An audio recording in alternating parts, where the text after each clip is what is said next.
নমস্কার সুপ্রিয় দর্শকবৃন্দ, খবর শুনছেন গ্রামবার্তা চ্যানেল থেকে। আজ ১ জুলাই মঙ্গলবার। জানাবো আজ সারাদিনের বাছাই করা বেশ কিছু গুরুত্বপূর্ণ তাজা খবর। শুরুতেই রয়েছে হেডলাইন্স। মায়েরা ঝাঁটা নিয়ে আসবেন, মমতার কত ক্ষমতা দেখব, কড়া হুঁশিয়ারি দিলেন শুভেন্দু অধিকারী। অন্যায়ের প্রতিবাদ করাতে খড়গপুরে সিপিএম নেতাকে রাস্তায় ফেলে মারধর, অভিযুক্ত তৃণমূল নেত্রী। এবার কি দুষ্কৃতীদের নিশানায় তামান্নার বাবা মা? বিমান বসুকে যা বললেন তামান্নার মা। বকেয়া ডিএ সপ্তম পে কমিশনের দাবিতে মুখ্য সচিবকে চিঠি, নবান্ন অভিযানের ডাক সংগ্রামী যৌথ মঞ্চের। বঙ্গোপসাগরে নিম্নচাপের দাপট, সপ্তাহ জুড়ে ভাসবে বাংলা, কোন কোন জেলায় বৃষ্টিপাত। এছাড়াও থাকছে আরও বেশ কিছু গুরুত্বপূর্ণ খবর। গ্রামবার্তা চ্যানেলের নতুন দর্শক হয়ে থাকলে চ্যানেলটিকে সাবস্ক্রাইব করে ভিডিওটিতে লাইক করে দিন। ফিরে আসছি বিস্তারিত খবরে। কসবা কাণ্ডের প্রতিবাদে গোলপার্ক থেকে গড়িয়াহাট পর্যন্ত মশাল মিছিল করল বিজেপি। শুভেন্দু অধিকারীর নেতৃত্বে এই নারী সুরক্ষা যাত্রা শেষে কসবা কাণ্ডের জন্য শাসক দল এবং পুলিশকেই দায়ী করেছেন বিরোধী দলনেতা। তিনি বারংবার মুখ্যমন্ত্রী মমতা বন্দ্যোপাধ্যায়কে কাঠগড়ায় দাঁড় করিয়েছেন এবং রাজ্য এবং কলকাতা পুলিশকেও নিশানা করেছেন। সেখান থেকেই তিনি আগামী ২ তারিখে কসবা অভিযানের ডাক দেন। শুভেন্দু বলেন, মায়েরা ঝাঁটা নিয়ে আসবেন, মমতা ব্যানার্জির কত ক্ষমতা আমরা দেখতে চাই। আগামী ২ তারিখে হাজার হাজার মানুষ আসুন, আমরা এর শেষ দেখতে চাই। তিনি আরও বলেন, আমি যেভাবে মহেশতলার রবীন্দ্রনগরে ঢুকেছি, মোথাবাড়িতে ঢুকেছি, এখানেও ঢুকব, আপনাদের মুখোশ খুলে দিয়ে চলে আসব। মিছিল শেষে শুভেন্দু অধিকারী অভয়া নামে আরও এক নির্যাতিতার প্রসঙ্গ তুলে আনেন। তিনি বলেন, আমি কয়েকদিনের মধ্যে অভয়ার বাড়িতে যাব, তার বাবা মাকে বলবো ৯ই আগস্ট ভারত ছাড়ো আন্দোলনের দিন আপনি নবান্ন অভিযানের ডাক দিন। বিরোধী দলনেতার হুঁশিয়ারি, যতক্ষণ না আমরা ভোটের মাধ্যমে মমতা ব্যানার্জিকে গদি থেকে নামাবো ততক্ষণ কন্যা সুরক্ষা যাত্রা চলবে। এবার সময় এসেছে এই মমতা নামক আবর্জনাটাকে পশ্চিম বাংলা থেকে পরিষ্কার করে দেওয়ার। অন্যায়ের প্রতিবাদ করতে গিয়ে এবার খড়গপুরে আক্রান্ত হলেন এক প্রবীণ বাম নেতা। অভিযোগ, ৬৬ বছরের সিপিএম নেতা অনিল দাসকে রাস্তায় ফেলে বেধড়ক মারধর করেন তৃণমূল নেত্রী বেবি কোলে। শুধু তাই নয়, তাকে জুতো পেটা করা এবং গায়ে রঙের ডাব্বা ছুঁড়ে মারারও গুরুতর অভিযোগ উঠেছে। সোমবার দুপুরে খড়গপুরের খড়িদা এলাকার মালঞ্চতে এই ঘটনা ঘিরে ব্যাপক চাঞ্চল্য ছড়ায়। প্রত্যক্ষদর্শীদের মতে একটি বাড়ির পাঁচিল ভাঙাকে কেন্দ্র করেই ঘটনার সূত্রপাত। স্থানীয় এক বাসিন্দার পাঁচিল জোর করে ভেঙে দেবার অভিযোগ ওঠে তৃণমূল নেত্রী বেবি কোলের বিরুদ্ধে। এই ঘটনার প্রতিবাদ করায় বেবি কোলে ও তার অনুগামীরা অনিল দাসের উপর চড়াও হন বলে অভিযোগ। তাকে রাস্তায় ফেলে বেধড়ক মারধর করা হয়, এমনকি কাছের একটি রঙের দোকানে তিনি আশ্রয় নিলেও সেখানেও তার গায়ে রঙের ডাব্বা ছুঁড়ে মারা হয়। ঘটনাটির ভিডিও ভাইরাল হতেই সোশ্যাল মিডিয়ায় শোরগোল পড়েছে। এই হামলার পর অনিল দাস খড়গপুর টাউন থানায় তৃণমূল নেত্রী বেবি কোলের বিরুদ্ধে লিখিত অভিযোগ দায়ের করেছেন। খড়গপুর সদরের বিধায়ক প্রদীপ সরকার এই হামলাকে অত্যন্ত নিন্দনীয় বলে উল্লেখ করেছেন এবং পুলিশকে দ্রুত তদন্তের আর্জি জানিয়েছেন। পুলিশ সূত্রে খবর, অভিযোগের ভিত্তিতে তদন্ত শুরু হয়েছে।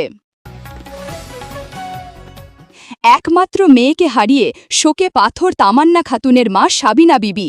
তার একটাই দাবি, মেয়ের খুনিদের যেন শাস্তি হয়। সোমবার বামফ্রন্ট চেয়ারম্যান বিমান বসুর কাছে এই দাবি জানাতে গিয়েই কান্নায় ভেঙে পড়েন তিনি। একই সঙ্গে তিনি অভিযোগ করেন, এখন তাদেরও খুনের হুমকি দেওয়া হচ্ছে।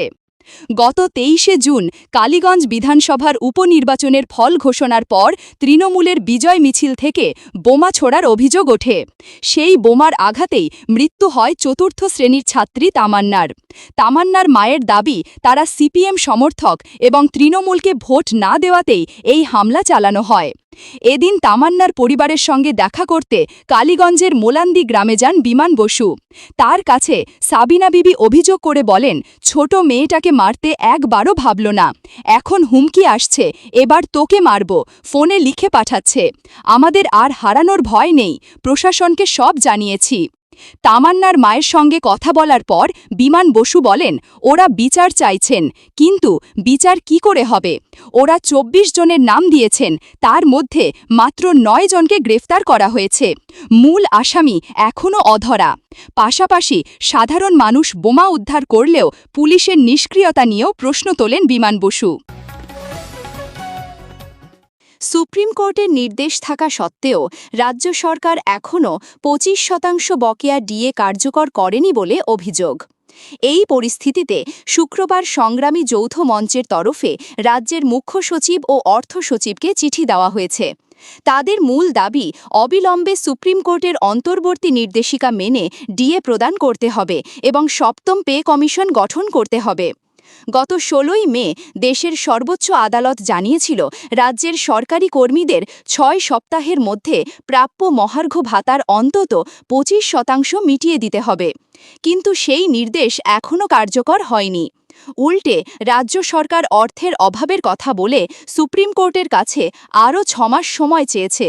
তবে সংগ্রামী যৌথ মঞ্চের বক্তব্য, অর্থাভাবের যুক্তি দেখিয়ে সরকার দীর্ঘদিন ধরে ন্যায্য অধিকার থেকে কর্মীদের বঞ্চিত করছে। ট্রাইব্যুনাল, হাইকোর্ট এবং সুপ্রিম কোর্ট ৩ স্তরেই সরকারের এই যুক্তি খারিজ হয়েছে। সংগঠনের প্রশ্ন, সচিব পদমর্যাদার আধিকারিকরা যদি নিয়মিত বর্ধিত বেতন ও ভাতা পান, তবে অন্যান্য কর্মচারীরা কেন বঞ্চিত হবেন? পাশাপাশি রোপা ২০১৯-এর মেয়াদ ২০২৫-এ শেষ হওয়ায় অবিলম্বে সপ্তম পে কমিশন গঠনের দাবিও জানানো হয়েছে। তাদের দাবি, কমিশনের সুপারিশ যেন ১ জানুয়ারি ২০২৬ থেকে কার্যকর হয়। এই দাবিগুলির দ্রুত বাস্তবায়নের জন্য আগামী ২৮শে জুলাই নবান্ন অভিযানের ডাক দিয়েছে সংগ্রামী যৌথ মঞ্চ। বঙ্গোপসাগরে সৃষ্ট নিম্নচাপ ক্রমশ শক্তি বাড়াচ্ছে। এর জেরে আষাঢ়ের মাঝেই বাংলায় ফের প্রবল দুর্যোগের আশঙ্কা। হাওয়া অফিস জানাচ্ছে, উপকূল গাঙ্গেয় পশ্চিমবঙ্গের ওপর অবস্থানকারী নিম্নচাপটি আরও উত্তর পশ্চিম দিকে এগোচ্ছে। ফলে জুলাইয়ের শুরু থেকেই টানা ১ সপ্তাহ বাংলার বিভিন্ন প্রান্তে প্রবল বর্ষণে ভাসতে পারে। হাওয়া অফিস সূত্রে খবর, উত্তর পশ্চিম বঙ্গোপসাগরে তৈরি হওয়া একটি ঘূর্ণাবর্ত নিম্নচাপে পরিণত হয়েছে। এর জেরেই মঙ্গলবার কলকাতা সহ দক্ষিণবঙ্গের প্রায় সব জেলায় ভারী বৃষ্টির সম্ভাবনা রয়েছে। সঙ্গে বইতে পারে ঝোড়ো হাওয়া এবং বজ্রবিদ্যুৎ সহ বৃষ্টি। ২ মেদিনীপুর, ঝাড়গ্রাম, পুরুলিয়া, বর্ধমান ও বাঁকুড়ায় সতর্কতা জারি করা হয়েছে। সমুদ্র উত্তাল হওয়ার আশঙ্কায় মঙ্গল এবং বুধবার মৎস্যজীবীদের সমুদ্রে যেতে নিষেধ করা হয়েছে। আগামী কয়েকদিন উত্তরবঙ্গেও টানা বৃষ্টি চলবে। মঙ্গলবার দার্জিলিং, কালিম্পং, জলপাইগুড়িতে ভারী বৃষ্টির জন্য হলুদ সতর্কতা জারি হয়েছে। মঙ্গলবার খাস কলকাতার সর্বোচ্চ তাপমাত্রা ছিল ৩০.১ ডিগ্রি সেলসিয়াস, যা স্বাভাবিকের চেয়ে কম। শহরের সর্বনিম্ন তাপমাত্রা ছিল ২৬.২ ডিগ্রি সেলসিয়াস। বাতাসে আপেক্ষিক আর্দ্রতার পরিমাণ ৯৭%। আজকের খবর এই পর্যন্তই। ভিডিওটি ভালো লাগলে লাইক করতে ভুলবেন না। ধন্যবাদ।